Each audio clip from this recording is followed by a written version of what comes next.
হামলা করেছিল। বিচার না হওয়া পর্যন্ত নির্বাচনে অংশগ্রহণ করতে পারবেন না।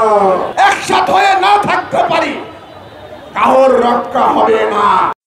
সভা সংগ্রামের সভাপতি, উপস্থিত বিভিন্ন রাজনৈতিক দলের নেতৃবৃন্দ, মিডিয়া কর্মী ভাইরা যারা শুনছেন, সামনে যারা আছেন সবাইকে গণসংহতি আন্দোলনের পক্ষ থেকে সংগ্রামী সালাম, শুভেচ্ছা।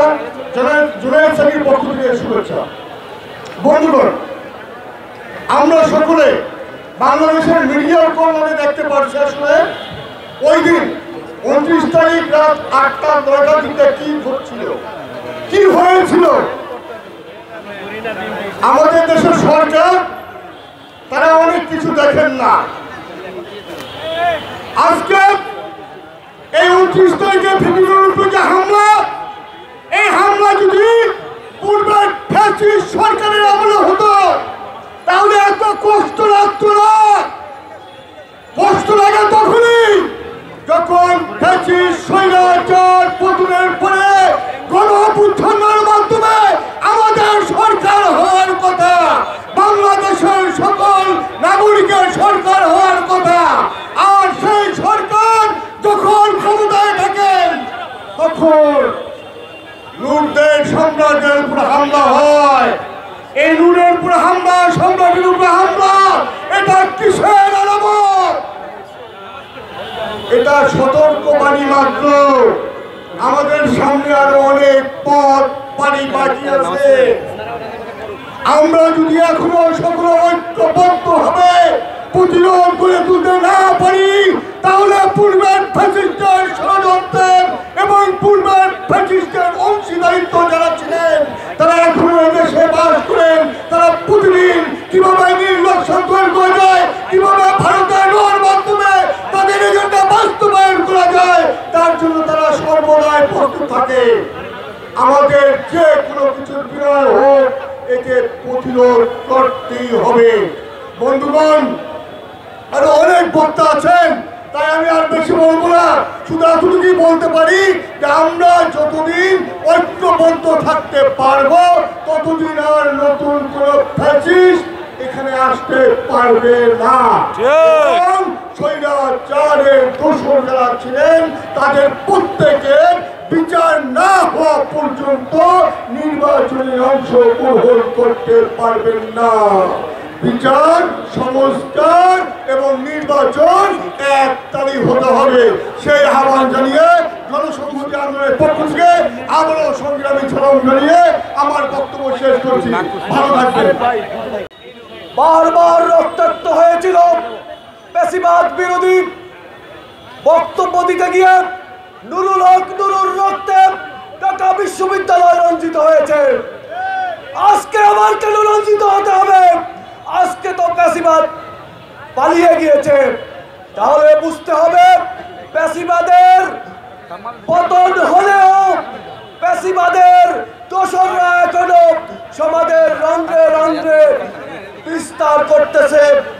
আজকে এই সংহতি সমাবেশ থেকে আমাদের একটাই দাবি, পেশিবাদের টুটি চেপে ধরতে হবে। পেশিবাদকে বাংলাদেশ থেকে বিতাড়িত করতে হবে। জাতীয় পার্টি 14 জন সহ যত পেশিবাদ আছে তাদেরকেও শেখ হাসিনার মতো বাংলাদেশ থেকে বিতাড়িত করেই আমরা ক্ষান্ত হব। আপনাদের সবাইকে ধন্যবাদ। বাংলাদেশ জিন্দাবাদ, শহীদ অমর হোক, দেশনেত্রী বেগম খালেদা জিয়া জিন্দাবাদ। ভাইয়েরা, আমরা কি দিল্লির গোলামি করব? আমরা দিল্লির গোলামি করব না।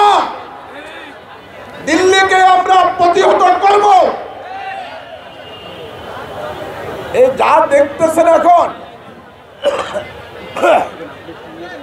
এগুলা হলো ফ্যাসিস্টদের আবার আসার একটা ব্যবস্থা। আপনারা দেখতেছেন ঢাকা শহরে কিছু কিছু জায়গায় আওয়ামী লীগ 2-4 জন নিয়ে 1-2 মিনিটের জন্য মিছিল করতেছে। কিসের আলামত এটা? খুব খারাপ একটি আলামত। আজকের গণ অধিকার পরিষদের উদ্যোগে আজকে এই সংহতি সমাবেশ, এই সংহতি সমাবেশের শ্রদ্ধাভাজন সভাপতি, মঞ্চে উপবিষ্ট জাতীয় নেতৃবৃন্দ, জাতীয় সমাজতান্ত্রিক দল জেএসডি, স্বাধীনতার পতাকা উত্তোলন জনাব আসম আব্দুর রবের পক্ষ থেকে আমি আপনাদেরকে সালাম এবং শুভেচ্ছা জানাচ্ছি। আমি শুধু বলতে চাই, নূরের উপরে হামলা মাত্র আরম্ভ করেছে, নূর দিয়ে মাত্র আরম্ভ করেছে। কোন নেতা যারা আন্দোলনের সাথে জড়িত ছিলেন একজনকেও রেহাই দেওয়া হবে না। যদি আমরা আগের আন্দোলনের মতো আমরা যদি একসাথ হয়ে রাস্তায় না নামতে পারি, একসাথ হয়ে না থাকতে পারি, কারোর রক্ষা হবে না। মাত্র আরম্ভ করলো নূরকে দিয়ে, তারা শেষ করবে তারেক রহমানকে দিয়ে। আমাদেরকে একসাথে থাকতে হবে ভাইয়েরা। আমরা যদি একসাথে না থাকি, আবার এই দেশ সেই হাসিনার স্বৈরাচারী রাষ্ট্র হবে। মধ্য দিয়ে ওই জেনারেল আইয়ুবের পতন ঘটিয়েছিলাম। আমরা 24শে মার্চ 1982 সনে এই স্বৈর শাসকের প্রেতাত্মা আমরা এরশাদের মুখোমুখি হয়েছিলাম। ছাত্র জনতার মিছিলে সেদিন সেলিম দেলোয়ারের রক্তের উপরে যে ট্রাক উঠেছিল, এই এরশাদের ট্রাক।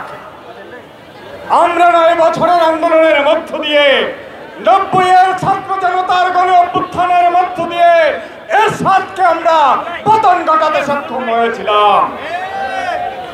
আর সেই এরশাদের প্রেতাত্মারা আজকে আমাদের প্রাণের প্রিয় নেতা 18-র আন্দোলন, এই স্বৈর শাসনের পতনের যে সূচনার আন্দোলন, সেই 18-র কোটা আন্দোলন থেকে 24-এর ছাত্র জনতা, ছাত্র শ্রমিক জনতার গণ অভ্যুত্থানের সফল সংগঠক এই ভিপি নূরের উপর এই সেনাবাহিনীর সেই এরশাদের প্রেতাত্মারা আবারও আক্রমণ করেছে।